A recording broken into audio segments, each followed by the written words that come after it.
పూర్వం రామాపురం అనే గ్రామం కలదు.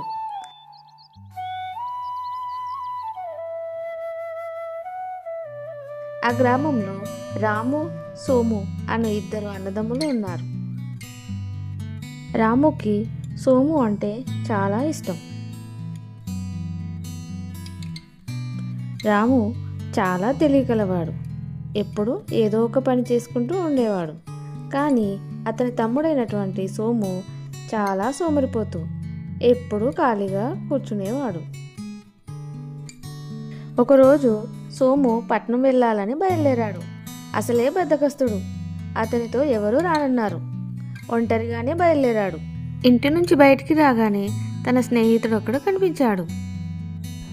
అరే, నేను పట్నం వెళ్తున్నాను, నువ్వు నాతో పాటు వస్తావా? నేను రాలేనురా.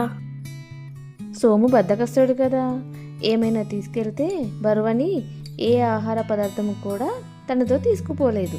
కొంత దూరం ప్రయాణం ఉత్సాహంగానే సాగింది. కానీ మధ్యాహ్నం అయ్యేసరికి ఆకలేసింది, దాహం కూడా వేసింది, నిద్ర కూడా వచ్చింది. ఇంతలో ఏం చేయాలా అని అనుకుంటుండగా కొంత దూరంలో అతనికి ఇద్దరు బాటసారులు కనిపించారు. అయ్యా, నా పేరు సోము. నాకు ఆకలిగా ఉంది. మీ దగ్గర ఏమైనా ఉంటే ఇవ్వగలరా? అయ్యో పర్వాలేదు, వచ్చి కూర్చోండి.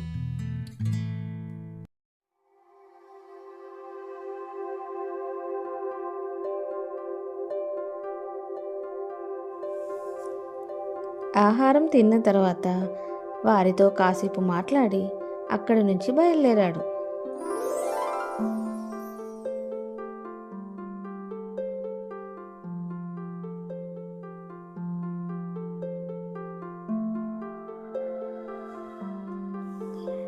మార్గ మధ్యంలో ఒక చెట్టును చూసుకొని అక్కడ నిద్రపోయాడు. అర్ధరాత్రి సమయానికి అతనికి మెలకువ వచ్చింది.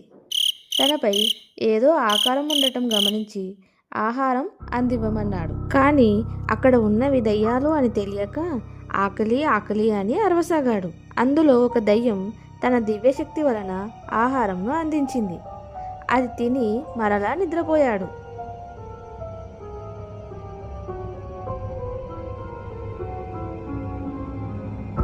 అప్పుడు ఆ దయ్యాలలో మగదయ్యం ఆడదయ్యంతో, వీడు నిద్రపోతున్నాడు చూసావా? ఎవరు ఆహారం అందించారో కూడా గమనించలేదు.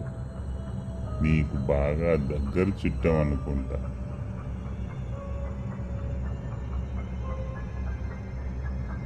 ఆహారం అందిస్తే నీవు అంతేగా. పూర్వం మన కాపురం ఉంటున్న ఇంట్లో నీవు ఇలాగే చేసేవాడివి. నీ గుర్తుందా?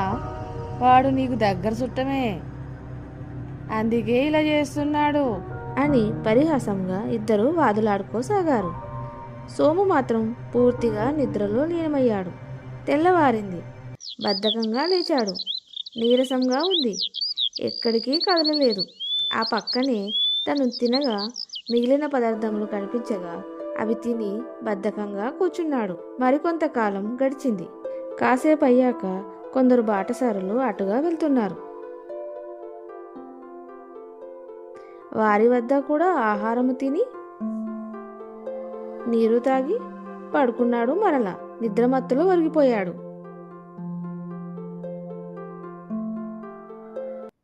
మళ్ళీ అర్ధరాత్రి అయింది. రెండు ఆకారాలు అతని మీదికి వచ్చాయి. ఏమాత్రము చలించలేదు. మెలకువ రాగానే బరువు తెలిసింది. అబ్బా, ఇంత బరువుగా ఉందేమిటి ఈ శరీరం అని అనుకున్నాడు. ఆకలి వేయటమే కాక దాహం కూడా వేసింది. మరలా ఆకలి ఆకలి అన్నాడు భయంకరంగా.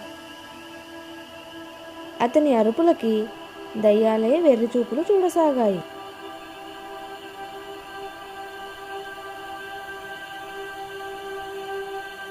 దయ్యాలు ఆహార పదార్థములు ఇవ్వగా తిని మరలా పడుకున్నాడు.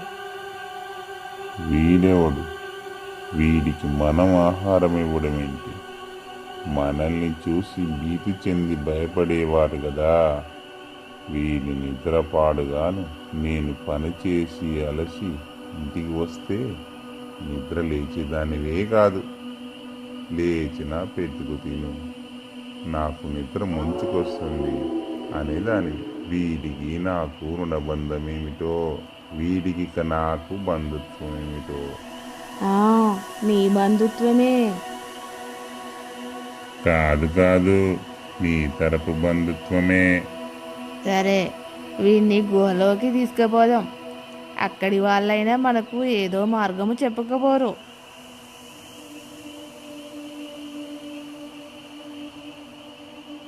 అని ఆ దయ్యాలు సోముని గుహలోకి తీసుకెళ్ళాయి.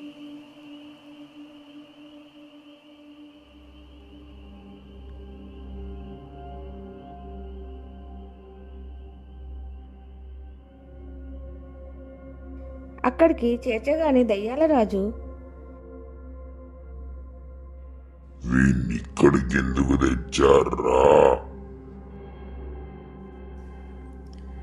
ఏం చేయమంటారు మహాప్రభో? ఇతని ఎవరి బంధువో తెలియజేయండి. దానికి దయ్యాల రాజు,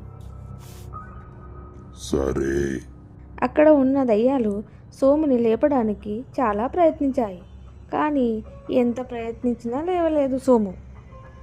వాటికి విసుగొచ్చింది. ఇంతలో తెల్లవారిపోయింది. దయ్యాలు మాయమైపోయాయి. కాసేపటికి సోము నిద్రలేచి బద్ధకంగా కూర్చున్నాడు. అతనికి ఆకలి వేయసాగింది.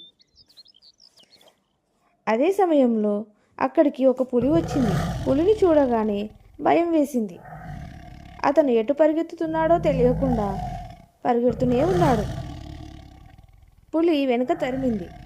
పులి నుంచి కాపాడుకునేందుకు పరిగెత్తి పరిగెత్తి చివరికి ఇంటికి చేరుకున్నాడు. ఇంటికి రాగానే తన అన్నైనటువంటి రాము, పట్నం వెళ్ళి ఏం తెచ్చావురా అని అడిగాడు. భయం అన్నాడు.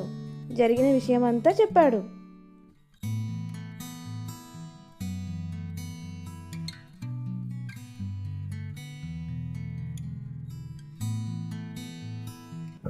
అప్పటి నుంచి పులి గాండ్రింపు వింటే చాలు పరుగో పరుగు.